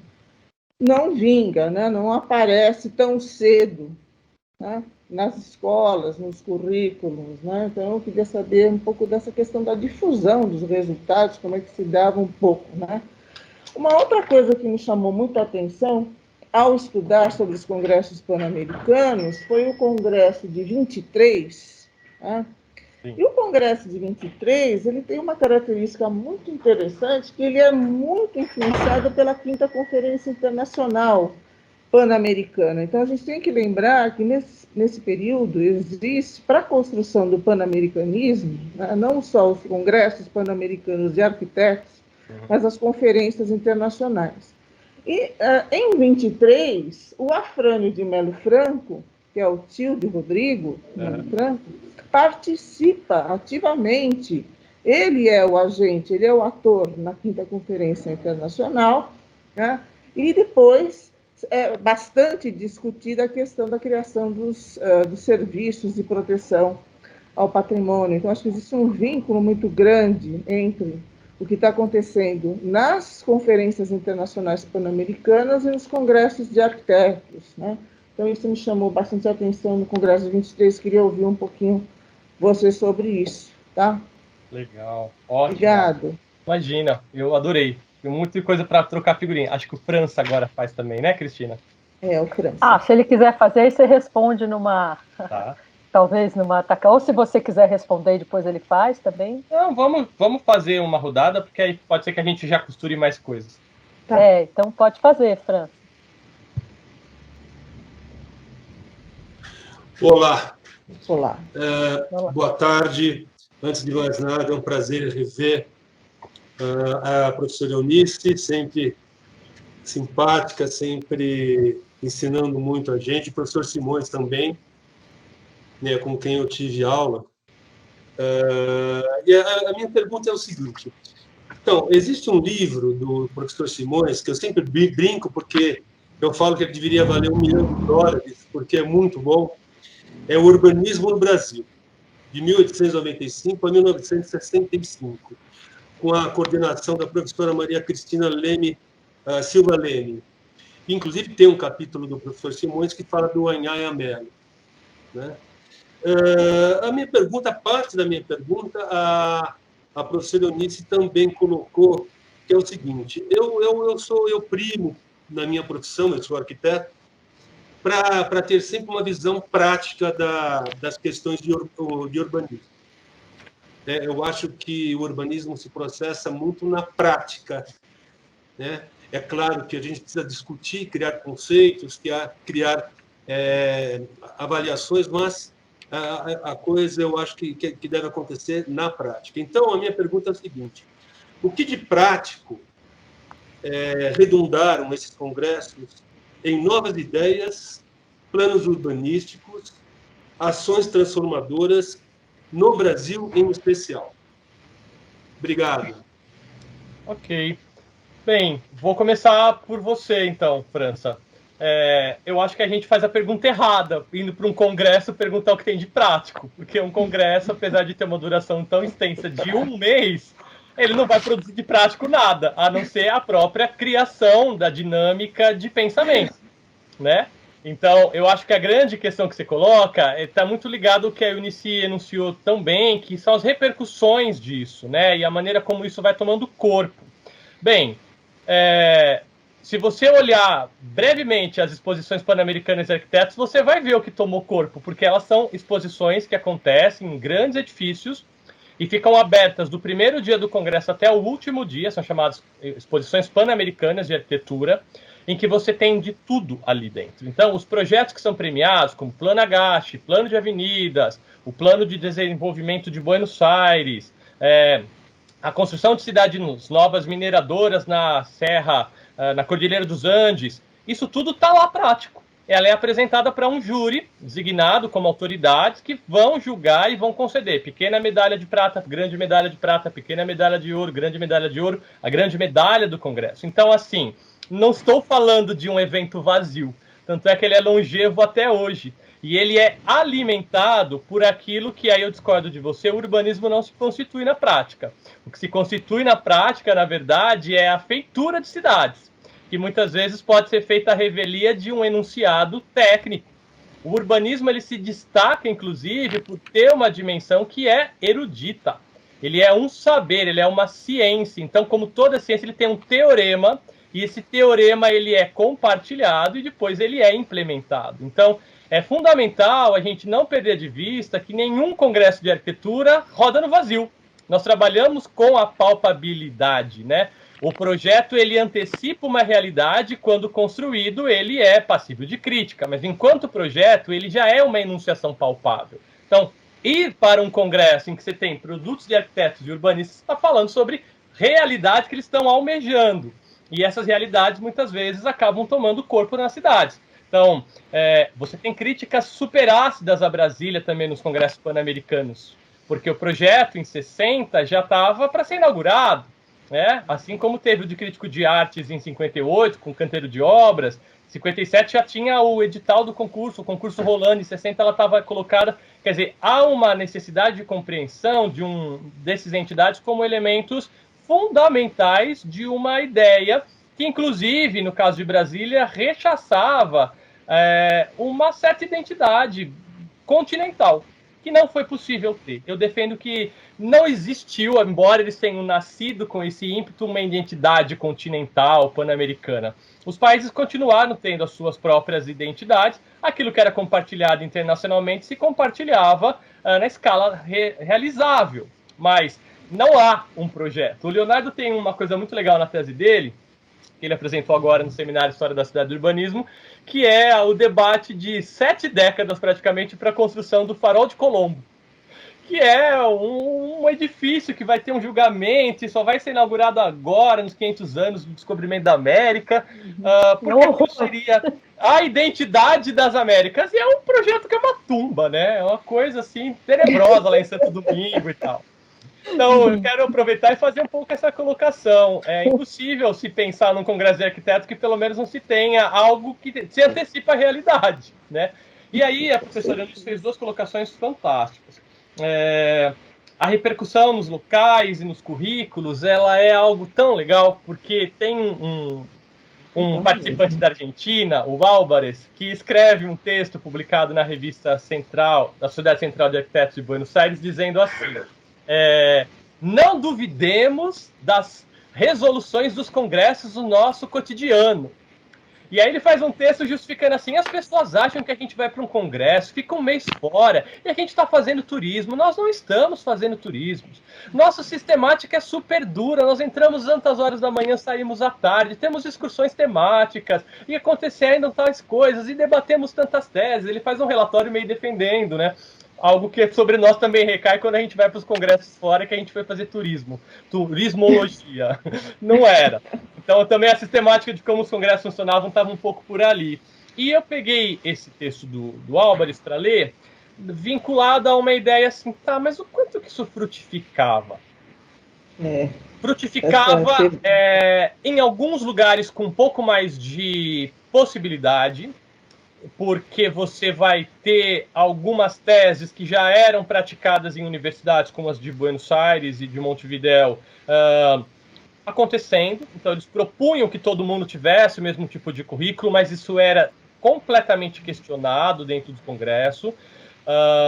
O Léo lembrou ali no chat do Adolfo Morales dos Rios, que vai ser uma figura importante, vai ser um dos primeiros escritores de livros sobre história da arquitetura. Ele está envolvido até o pescoço com a criação dessas cadeiras de arquitetura. Eles propõem, inclusive, se não me engano, no Congresso de 41, um currículo de o que tinha que se abordar nas escolas de arquitetura, só que isso tudo é resolução. E aí começa um movimento muito forte, que foi encampado pelos arquitetos que viraram prefeitos e presidentes, de que eles deveriam ser eleitos, porque eles iam conquistar a chance de fazer as resoluções todas virarem leis. porque elas estavam enunciadas, eles sabiam quem produzia, mas enquanto não houvesse obrigatoriedade legal, eles não podiam fazer isso aparecer no nosso cotidiano. Então, até mesmo perante o MEC, essa discussão da nossa curricularização, ela não vai ser encampada, ela vai ficar muito à revelia e vai sendo colocada conforme o sabor de cada diretor. Exatamente. É bem isso que você colocou. E o Cristiano era uma pessoa difícil. Ele brigava Pode muito. crer. Né? E era muito legal ver a participação dele nos congressos, porque ele tinha um repertório eruditíssimo. E a maneira como ele questionava os outros, às vezes era compartilhada. Então, a patota do Cristiano, né? O Angel Guido, lá em Buenos Aires, que era muito partidário das concepções que ele tinha da maneira educacional, embora o Cristiano também tivesse um papel curioso, junto com outros 2 ou 3 personagens do Peru e até mesmo do México, com relação à arquitetura que ele considerava nativa. Ele considerava que a arquitetura nativa não tinha nada de bom. Essa coisa de ficar atrás do aleijadinho, de ficar querendo estudar patrimônio, isso era um atraso, porque a civilização que frutificou era a bozartiana, que até os americanos trouxeram. Isso era muito debatido por ele. Curiosamente, tem uma resolução no Congresso de 27, dizendo que cada estado deveria criar sistemas nacionais de proteção ao patrimônio. E o Afrânio e o Rodrigo estão envolvidos com isso, porque em 27 a gente tem a Inspetoria dos Monumentos Nacionais da Bahia e em 28 a de Pernambuco. Exatamente. É bem parecida a estrutura proposta. Muito importante o Congresso nisso, nessa elaboração. É isso. Que vai resultar na criação do sistema. É bem isso. A gente precisa olhar também para uma dimensão que a gente ainda precisa fazer um trabalho nesse continente que é esse país, né? Embora tivéssemos poucas escolas nessa primeira metade do século XX, o que é que a gente tem de notícias sobre os participantes? Porque a gente consegue pegar as delegações todas, mas como isso circulou depois, a gente não sabe. Sara e Virgínia descobriram uma versão datilografada da tradução da Carta de Caracas agora, recentemente, num dos arquivos de um professor da FPE, que recebeu como material de aula, apostila. Então, isso também é um elemento legal da gente olhar, né? Mas que ainda foge da possibilidade de dar conta. Então, eu acho que a gente está falando do evento que teve a primeira edição há 100 anos, né? Este ano está se completando 101 anos da primeira edição dos Pan-Americanos. E a gente ainda sabe pouco sobre eles. Então, tem muita coisa para explorar. Mas a tua colocação, Eunice, é fabulosa, porque é exatamente uma preocupação que eu continuo tendo, né? Até onde foram as consequências disso tudo? O França quer colocar uma réplica aqui, eu queria dar oportunidade para ele falar. Depois eu quero te perguntar uma outra coisa também, Fernando. Sim, sim. Se ninguém mais tiver pergunta, se tiver, eu cedo o meu lugar. Pois não. Obviamente que talvez você não tenha entendido a extensão da minha pergunta, mas de qualquer forma eu quero me posicionar dizendo que eu discordo frontalmente do que você falou em relação a planos urbanísticos, entendeu? Eu acho que um teorema ele não constitui uma realidade, ele pode ser parte de alguma coisa, mas não constitui. E eu me posiciono frontalmente contra, mas respeitando, peço vênia para dizer isso a você, tá? E é o meu ponto de vista. Tá? De qualquer forma, eu agradeço a sua resposta. Muito obrigado. Fernando, eu queria te colocar uma outra coisa também, que é uma curiosidade minha, porque como eu estou estudando várias entradas na América Latina, vamos dizer assim, dessa circulação de ideias, a gente tem uma outra palavra que é o panlatinismo, né? Que é, vamos dizer assim, a incursão da Europa, mas principalmente da França, nesse mesmo período, com congressos nesse mesmo período. A gente tem os americanistas fundados na França, e depois, ao longo do final do século XIX, e que vem até hoje, né? Os americanistas, até hoje, mais de um século, que ainda tem as discussões, né? Em relação a essa, vamos dizer assim, aos certos problemas comuns, mas que foi a França que forjou, enfim, com toda uma vamos dizer assim, uma intenção mesmo de ter uma ascendência cultural, né, de afirmar sua ascendência cultural sobre a América Latina. Mas, em particular, eu queria saber, não sei se você, nessas tuas seus cruzamentos aí de fontes, né? Você falou que não eram só os congressos, tinham as revistas e tal. Eu queria saber quais eram essas principais revistas, porque no caso da francesa, começa com o Repertório Americano lá, que é uma revista que é fundada lá na França, e no final ela fica pautando uma série de discussões na América, né? Porque, obviamente, os intelectuais, principalmente no final do século XIX e início do XX, vão estudar lá na Europa, e principalmente na França, né? Então, eu queria saber se também não havia aí, com essa questão do pan-americanismo, uma resistência a essa identificação latina, né? Que tinha a ver muito mais com uma ascendência dos países europeus de língua latina, principalmente a França, né? E eu queria saber um pouco se tinha esse aspecto colocado, do ponto de vista mais ideológico, do ponto de vista mais político, né? Porque também esses congressos que são feitos principalmente com a anuência, né? Vamos dizer assim, com a organização francesa, eles eram frequentes aqui, né? E boa parte da nossa intelectualidade, não digo só os arquitetos, participavam. Sem dúvida. Eu acho que você coloca uma questão fundamental, Cristina, que é a existência de vários outros movimentos pan. A gente tem pan-germanismo, pan-eslavismo, tem o pan-africanismo também, que também é fomentado por nações europeias dentro desse movimento neocolonialista, né, da África, sobretudo.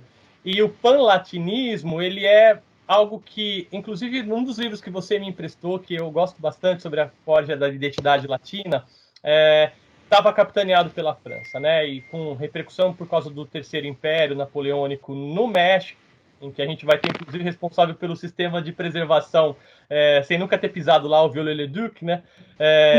Claramente enunciado como um movimento de recuperação. Então, assim como acontecia com o panafricanismo, uma ideia de que as nações latinas, ou seja, católicas, de ascendência de línguas derivadas, né, nas nações ibéricas, deveriam voltar a ter um grau de intimidade, para usar um eufemismo político, com essas nações que tinham sido fundamentais para a sua organização. Me parece que sim. Ainda mais porque tem uma dimensão da Fundação dos Congressos Pan-Americanos que ainda eu não sei muito sobre ela, e é uma discussão que apareceu para mim também faz pouco tempo, de que esses arquitetos que organizam a Sociedade Central do Uruguai, eles são militares. Então, há uma dimensão muito conflitante para mim ainda, que é a ideia de você ter um movimento que é pan, mas ao mesmo tempo está baseado numa estrutura que é nacionalista.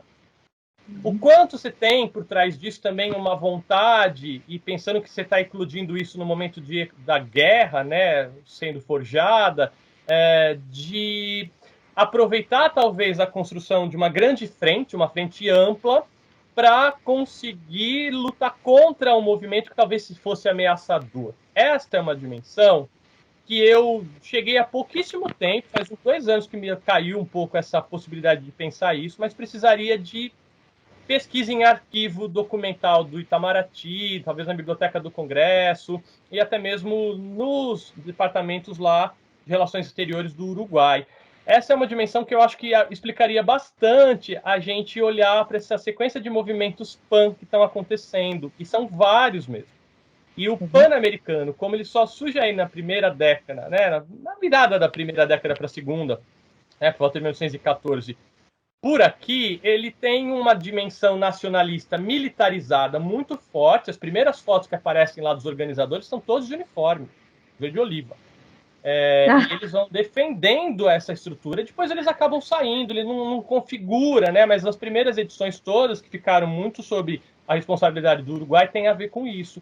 E talvez possa ser uma resposta, mas isso é uma hipótese, e eu ainda não tenho instrumento para te responder, mas é uma discussão que apareceu de soslaio, assim, e me parece que ela tem repercussão. E talvez também porque os congressos pan-americanos, ainda que discutissem as questões urbanas, né, elas se referiam muito às capitais, que eram muito representativas das nações, né? Sim. E não cidades no geral, né? Elas discutiam basicamente capitais. Sim, só depois dos anos 40 que ela vai abarcar um universo maior. Mas eu acho que isso acaba tendo uma reflexão numa questão de nacionalismo mesmo, né? Que perpassa tudo isso, né? Então, vou aproveitar e fazer um pouco o jabá do evento que eu e Josiane estamos organizando ano que vem, que é o 5º Seminário Urbanistas e Urbanismo no Brasil, que vai acontecer entre Guarulhos e Campinas. Talvez aconteça na tela também, né? Vamos saber brevemente. Cujo tema é urbanismo e nacionalismo. Né? A gente está entrando aí em 22, a gente vai ter essa efeméride do bicentenário da independência. Ele vai acontecer em outubro. E o nosso temário geral é esse, urbanismo e nacionalismo. A gente fez agora, era para acontecer agora em setembro, mas foi impossível por causa da pandemia, a mudança de todos os nossos congressos do ano passado para este. Mas a discussão passa um pouco por aí, Cristina. Como é que as cidades capitais e aquilo que era visto como o cerne da criação urbanística pode nos levar a pensar o quanto o nacionalismo está envolvido até mesmo nos técnicos e proponentes dessa ciência que está se constituindo aí, né? Então, no Brasil, como é que isso acontece? Então, já convido a todos, acho que mais uns 2 meses a gente já vai começar a fazer propaganda disso aí. Legal. Eu acho que tem tudo a ver. Eu queria saber se alguém quer fazer mais uma última pergunta. Tem uma saideira aí, porque a gente colocou um pouco tempo, né, para fazer esse debate. Não sei se alguém quer fazer alguma pergunta a mais. Fica aberto aí.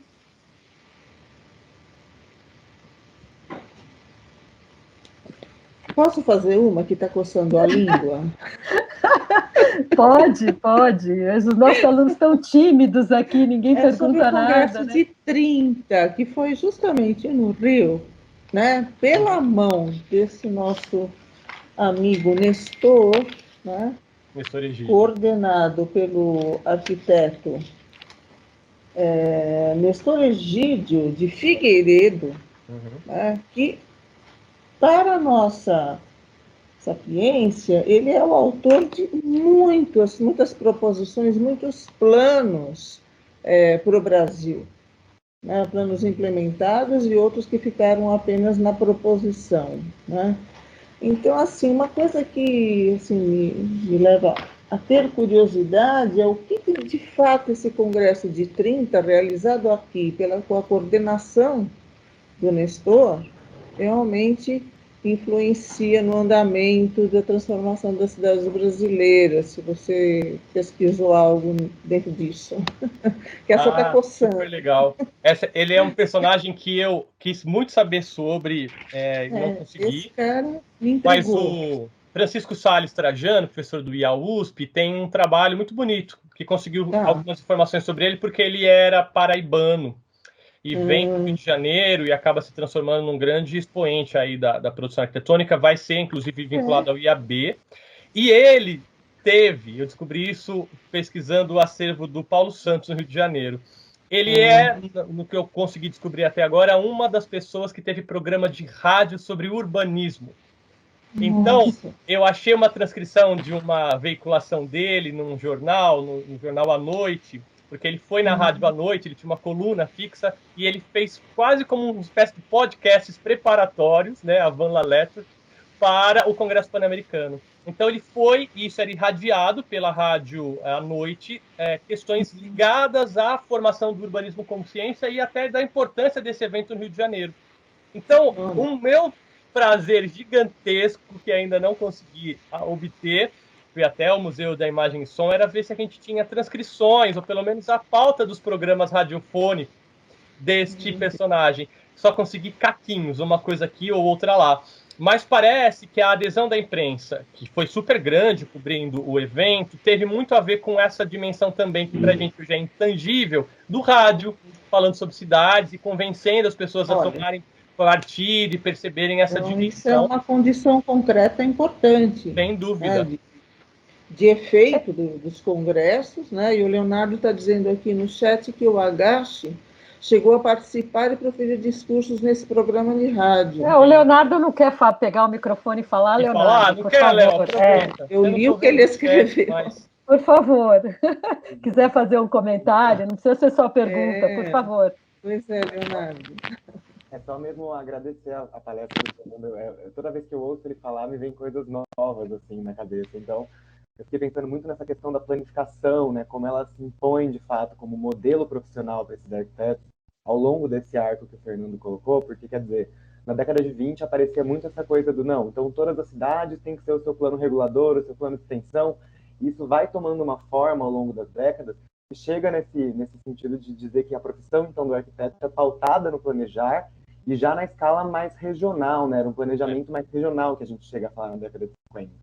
Mas, sobre o Congresso do Rio, eu acho que tem esse duplo caráter, né, tentando responder a professora também, além desses índices mais concretos que o Fernando falou, a própria vinda de muitos profissionais estrangeiros em 30 para o Rio de Janeiro, motivados por esse congresso, fez com que o debate público sobre o urbanismo ele fosse acelerado, né? Então eu acho que essas publicações, essas revistas, a gente encontra muito depois de 1930 grandes publicações mesmo da grande mídia, tratando de assuntos muito específicos, que eram assuntos às vezes específicos do plano do Agache, ou específicos do que podia ou não fazer um arquiteto na gestão das cidades, é como se aquecesse de fato esse campo profissional que estava em debate na década de 30, né? Então, só pedindo licença aqui para fazer esse comentário e agradecendo mais uma vez os professores pela inclusive o nosso amigo arquiteto Nestor, né, coordenador do Congresso de 1930, consta como parceiro, né, de Agache. Sim. Eles vão fazer planos juntos. Eles vão fazer ser planos praticamente... juntos. Um vai ser o anfitrião do outro, quase, né? Então tem uma dimensão importantíssima. E aí eu me lembrei, Léo, brigadíssimo, viu? Cristina não respondeu a segunda parte da tua pergunta, que tem a ver com a Eunice. Tem um dos congressos que tem uma coisa super impactante. Eles propõem a criação de que cada entidade que representa os arquitetos tivessem a sua própria revista. Então, a Sociedade Central do Uruguai, da Argentina, do México, a dos Estados Unidos e a do Brasil, que é a revista do IAB, elas passam a ter a mesma diagramação. Olha. E o dia que eu descobri isso, eu quase caí. Então, eles começam a usar a Century Gothic como fonte, eles têm o mesmo tipo de articulação, eles fazem praticamente quase uma década de revistas muito parecidas em termos de composição. Pautas próximas, mas não exatamente a mesma. E isso também é uma situação importante. Agora, então, eu tenho uma literatura muito técnica, programas radiofônicos acontecendo. O Rodrigo Buff me disse que no Chile, né? O Rodrigo Buff é um professor da Faculdade de Arquitetura da Universidade do Chile, meu amigo, de que isso também acontecia por lá. E existia uma discussão muito legal também, que talvez ajude a responder, como é que isso chegava no nível dos estratos médios. Existe uma revista de grande circulação na década de 20, ela vai ser encerrada só em 52, chamado A Casa. A revista A Casa, ela promoveu, muito semelhantemente a esses temários que apareciam nos congressos pan-americanos, concursos. Então você tem uma coisa muito legal, que são os concursos da casa.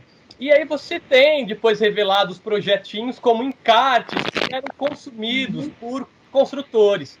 Eu comprei uma coleção grande da revista Casa num sebo que São Paulo teve, chamado Leia, especializado em arquitetura, ficava ali no Bexiga, de um construtor de Curitiba chamado Epaminondas Amazonas.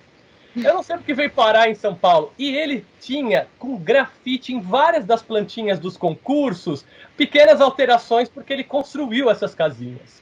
Então a gente consegue perceber como é que isso redundou, inclusive, numa dinâmica de inserção na cidade, né? Então, há um elemento, além daquele da premiação que aparece nos grandes exemplares das exposições, também esse da irradiação pelo conteúdo das cidades médias, né? Feição neocolonial, casas rurais. Então, os debates sobre casas rurais apareceram na casa assim durante vários anos. E a gente tem lá pelo menos uma pessoa de Curitiba que comprava e fez essas casinhas. Então, uma espécie de manual, assim. Era uma revista de variedade que vendia em banca. Ela não era uma revista super elaborada. Tá. Era o Cordeiro de Azeredo, o principal editor, depois ele vende, ela vai mudando, e ela circulava. E essa revista tinha a tradução de texto do Le Corbusier, ela teve coisas assim importantíssimas. É que eu não tô com ela aqui por perto, senão eu mostrava. E eram pequenos, eram formato A5, de papel jornal, com 2.000 tiragens, tiragem de 2.000 exemplares circulando pelo Brasil, e aí você consegue rastrear. No Brasil, a principal biblioteca que tem a coleção completa é a da UFMG, da Escola de Arquitetura da UFMG. A gente tem em São Paulo em alguns lugares, e lá também você consegue perceber então que essa temática acabou sendo penetrada, e você tem enunciações também, olha, vai acontecer o Congresso Pan-Americano de novo, no ano X, em tal lugar. e nas notinhas, mas você consegue ter esse lastro também de radiação. André Araújo está dizendo que viu essa revista nas coisas do avô dele. Não quer falar, André? Oh, que legal! André, pode falar aqui. Não sei se estão me vendo? Sim. Estamos. Pode falar. Vendo também. Foi só um parêntese, porque realmente quando você começou a descrever essas revistinhas, me veio essa memória, pequenininhas, com papel jornal, e eu era estudante de arquitetura na época, pedi para ele, se eu mexer nas minhas coisas, talvez eu encontro, mas não aqui comigo, acho que pode estar na casa dos meus pais, mas, sei lá, né, vai que eu encontro, me deu vontade agora de ir atrás, aquela coisa do estudante que quer ter contato com qualquer coisa quando está na graduação. Genial, é uma fonte ótima. Se você encontrar, dê uma olhada, você vai encontrar muitas coisas que a gente está discutindo, nessa elaboração mais erudita da nossa dinâmica arquitetônica urbanística, aparecendo por ali. Uma revista atenção à linguagem, as características da arquitetura, não é? Os desenhos eram todos muito bem feitos, apesar de pequenininho. Acho que eu vi uns 3 ou 4, assim.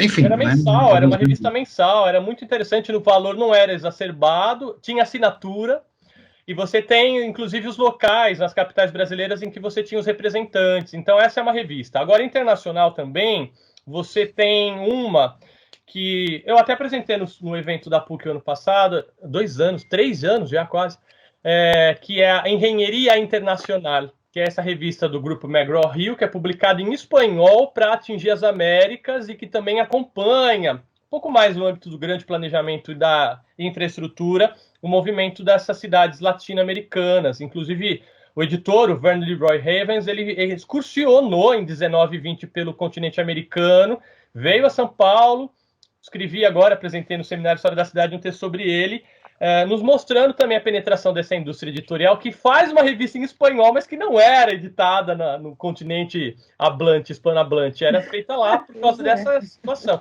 Cheia de matérias do Brasil, um monte de coisas do Brasil, e com personagens importantes colaborando. Vitor da Silva Freire foi procurado por eles, prometeu o artigo, Ramos Azevedo, o William Waddell do Mackenzie, inclusive, assinou essa revista, mas eu não cheguei a ver se está no acervo do Mackenzie, mas eu acho que sim, porque ele disse que assinou, vendeu tantos exemplares e tal. Quer dizer, ainda tem uma situação desses periódicos de longa duração que a gente conhece. Os de curta duração ainda podem nos ajudar a perceber mais a penetração desse debate, que está ali, né? Eles irradiam o que viram.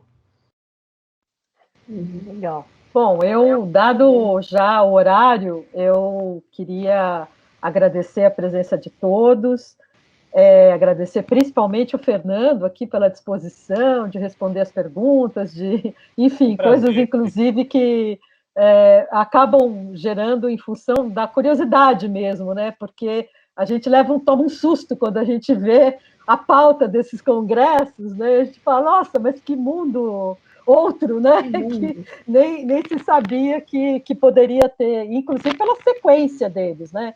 Porque não foram uma coisa tão episódica assim, né?